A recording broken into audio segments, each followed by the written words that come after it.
Hey everyone, and a warm welcome to Pro Tools Answers, where we give you in-depth explanations and hopefully new insights into all of your Pro Tools questions. I'm Alex, and as always, we're joined by Anders and Andy. Gentlemen, how the devil are you? How was your 2023? I'm glad to see you're still alive. Oh, thank you. It's been great. It was Year of the Rabbit, a rabbit with PTSD. Recovering from 2022. And all I can say is I hope 2024 is better. The only way is up. It couldn't get any worse. Oh, it was a good year. It was great to bring you onto the team, Alex. Mm-hmm. It's been great. It has been a busy but exciting year for me. It's been awesome hanging out with you guys, learning lots of new stuff. And if you've been living in a cave, and Andy probably doesn't know about this, but obviously there was the new Pro Tools release, the 2023.12 release, which had a bunch of new functionality, including an integrated Dolby Atmos renderer, which has caused quite the buzz online. Yeah, totally. There is so much excitement about this, and there's also so many questions on how to use it and how to set this up just to start getting started in Dolby Atmos, right? I mean, definitely for me, as a highly advanced complete beginner at Pro Tools, I see Dolby Atmos. Yeah, this is going to be awesome. What do? I'm completely lost. So in this episode, we thought it would be great, not to get too far into the weeds, but basically look at a simple binaural mix using the Dolby Atmos renderer. As you know, these are deep waters we're talking about, but this is just to teach you how to get up and running quickly with an easy mix. And I think Anders is the man to do that, because Anders, you know this stuff backwards. So I'm going to throw this over to you. Anders, I have downloaded the latest version of Pro Tools 23.12. I'm lost. What do I do? Yeah, first off, you don't need more gear. You can use your headphones to at least to get started with Dolby Atmos. Let's take a look. So this obviously is the new Pro Tools 2023.12 version, and we're setting up the Atmos renderer. So first off, go into Setup IO and have a look in the Output tab. Now, for me personally, I've got a 714 setup. So I've actually set this up in Pro Tools as an output path. But more importantly, if you're doing this for binaural audio, you need to have an output path, which is your headphones out. And you also need to make sure that that path is your main monitoring path. So you're setting that in the Output tab of the IO setup. So make sure you're using your headphones output monitoring path. If you don't do that, nothing will work. Next up, the Dolby Atmos tab. Click on that. That's the Dolby Atmos renderer tab, and you start the internal renderer. And what it will give you is a default setup, including one bed, which is a 712 bed, and you've got a lot of stereo objects. And of course, those also have mono subpaths so that you can use them as mono objects as well. I set this up this way, and I think that makes the most sense for me. If you want to do only mono objects, just clear out this list and switch over to create mono objects and hit the default button if that's more your style. In the bottom right corner, you have the ability to set up what to do with your live headphones re-render. And that needs to be set to binaural so that you can hear binaural audio in your headphones while mixing.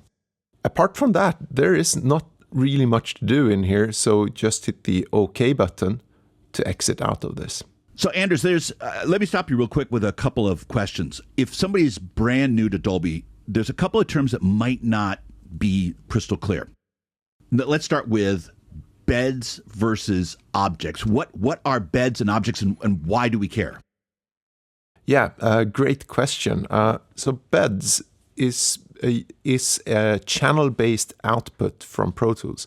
So it's basically mixing like standard surround, like 5.1 or 7.1, with the addition of stereo overheads. So it's a 7-1 channel-based mix with 2 channels in the overhead. So basically you get stereo overheads. And you use that a lot for sound that is supposed to be in a diffuse sound field coming out of quite a lot of speakers. So you're basically panning into those speakers. Whereas objects, they don't have assigned fixed speakers like in a 7-1 format. But when you're panning those, that object, the sound, comes with XYZ coordinates. And the renderer, what the renderer does is it will look at your particular setup and place that object exactly where you want to have that on the XYZ coordinates using the speakers it has available. So that's like the deal with that. So objects are coming with metadata that help their panning, whereas the beds have absolute positions. Is it possible to do a bed or to do a Dolby mix with only beds or only objects? Yeah, sure. I mean, it defeats the purpose a bit of just using your beds, but it would be entirely possible. You could use only objects as well. And there's also a nifty feature in Pro Tools. You can switch any track between the two at any time. For you, just kind of mixing approaches and kind of best practices. I know where I'm coming from. I'm curious to see if you feel the same way. What do you, generally speaking, what kind of sound do you assign to a bed versus what kind of sound do you assign to an object? Great question. So generally, like dialogue would be bed in most cases for me. So those would be placed in the center speaker, or maybe you have some panning into the room as well from time to time. But when you want that voice to be coming out of a pinpoint location, possibly moving in the 3D environment, that is when I would use an object instead. Anything that has like this movement or pinpoint location, I would use as an object. Whereas anytime that I want a diffuse sound field, a reverb return, for instance, that would be something that is typical bed for me. Yeah, I'm kind of the same way. If something's not going to move around a lot, I simplify things for myself and I put it in the bed. Does it have to be? No, not necessarily. But if something's going to move a lot, like your classic example of something flying overhead or something, car driving, something that's moving, and I really want to solidify what's happening visually and audibly, an object tends to work a little bit better. Would you concur with that? Yeah, sure. Absolutely. I mean, I think the bird is a classic example there. Like if I had a bird where you need to hear the flappy wings and the chirping and stuff like that, that would be a typical object. Whereas a gust of wind or a wave or something that is just more diffuse, I'd put that in the bed because I don't want that wind to sound from exactly there. I need to have like a diffuse sound field. Does that make any sense? Yeah, no, it sounds like we're kind of doing the same thing, which is it's good for me to know. There's one other question before we go on. This is all great, and it's you and I both know. Hopefully, people will appreciate this is so much easier than it used to be. It's ridiculous how simple this is. Yeah. You did mention a binaural mix coming out of a stereo path. What is the difference? So this is something Alex and I were talking about just a couple days ago. What's the difference between a binaural mix and a stereo mix? Okay, so a stereo mix is basically the entire Dolby Atmos mix down mixed into stereo headphones. So you basically just have left and right. Whereas the binaural mix is using a lot of very, very clever filtering and delays to create the impression that a sound comes from behind you or above you or from in front of you. And it does so. It's really intelligent. A stereo mix can be heard on headphones or through speakers. Either way, it's just your normal traditional 2-channel mix. Binaural is only heard through headphones. If you listen to it through speakers, it would not sound good. Because of all those psychoacoustic tricks that it does to give ourselves an immersive environment. That only happens when you're using headphones. Would you agree with that? Yeah, absolutely true. And by the way, you can use any pair of headphones. You don't need an Atmos-specific pair of headphones. As long as they are headphones, you're fine. Yep.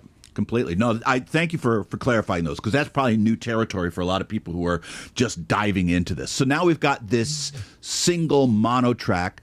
You've set up the Dolby Renderer in this new tab in the I/O setup window, which is super easy to do. So you've got your live headphones re-render, which basically is how you're monitoring. You've got it set as binaural, not stereo, so that we're getting that immersive experience. Take us to the next step, Anders. You're doing great.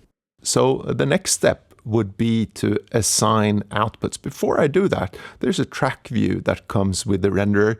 Go to the Edit Window View selector, and you make sure that you're looking at the object view as well. And now you set the output of every track. So currently, this is now a bed track showing up in the bed. And if I click on the little output window button, it will open up the fader, of course. And also now, since we're working in Atmos, it will default to the theater view of the panner, where I can basically pan an object around and I can get it some height, and that would be overhead. So hopefully this will actually be playing out in 3D space.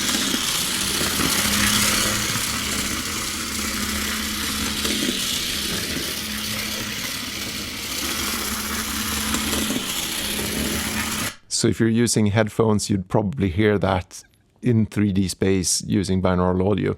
It's doing this out of the bed. But I can also assign an object to this track. So it says no object in the object view. So I'll select the first available one, which is object 11. And now I've got this bus object toggle so that I can toggle between the two. So when the button lights orange, the object is gray, which means that it's active. And if I press it again, as you can see, the object is blue or bypassed, and now it's an active bed track instead.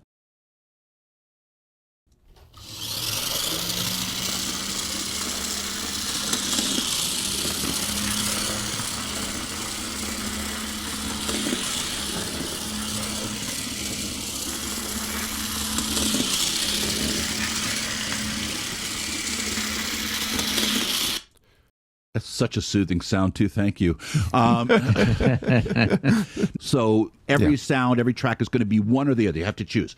Now, I see over here, you say that panning, and you're right, that panning inside the pan window is identical. It doesn't, the pan window doesn't really care whether it's an object or a bed.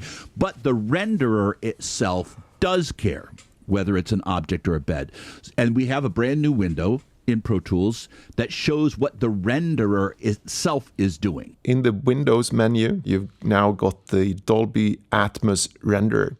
The Atmos renderer is showing its beds and objects. So the brown box is a bed. You can have multiple beds, by the way. We've only got one standardized here. And the other dots are all of the possible objects that I've got defined, 118 of them. And you can see the teal light here being the only object that I've actually defined.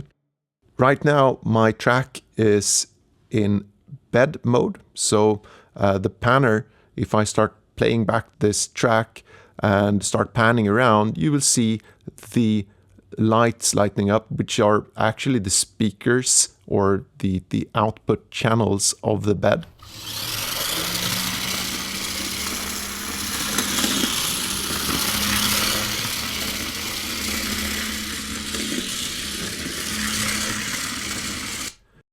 If I switch the track into object, you can actually see that object flying around in the room. Even if you move it without playing it back, you will see that teal little blue box as a representation of the currently panning object. And I'll play that back.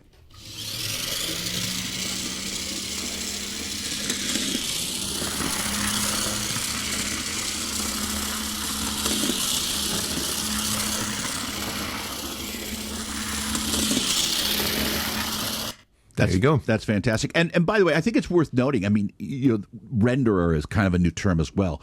The renderer is basically computing what you're going to hear for those objects. For the bed, it doesn't really even matter, right? You don't even need, if you're only going to use beds, you really kind of don't need the renderer. But for objects, that's when the renderer really kind of kicks in, and it basically plots for you where that sound is going to be in any size room or binaurally, which I think is just absolutely fantastic.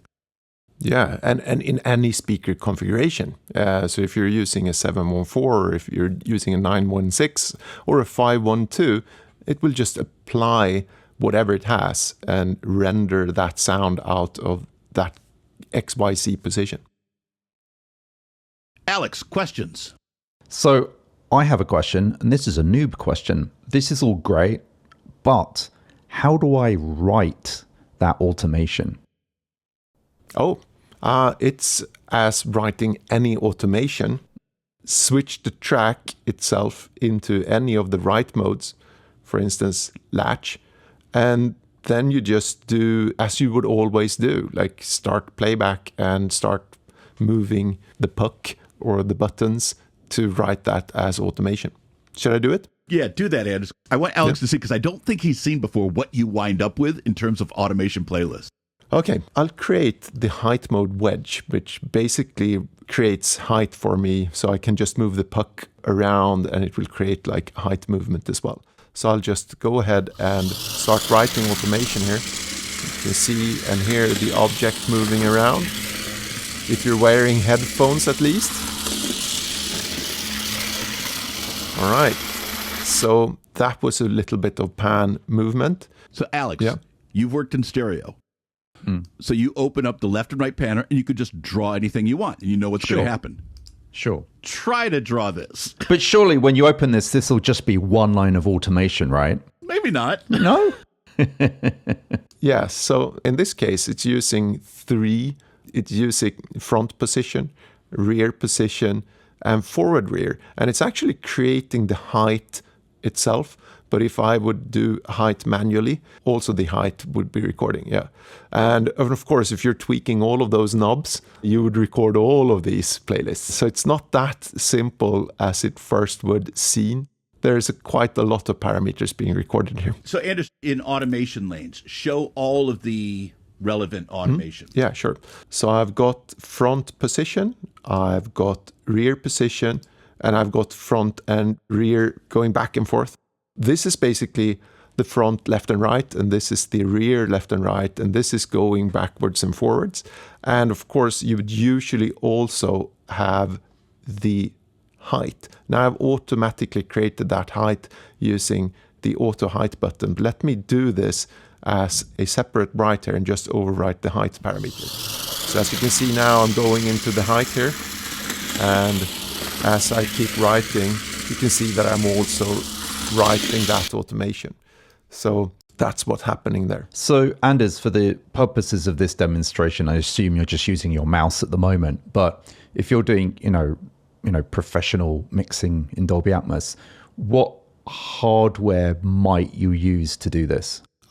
So probably the cheapest way to start out is to use the absolutely free Avid control, because then you have the panner that you can use on screen on your iPad or even on your phone.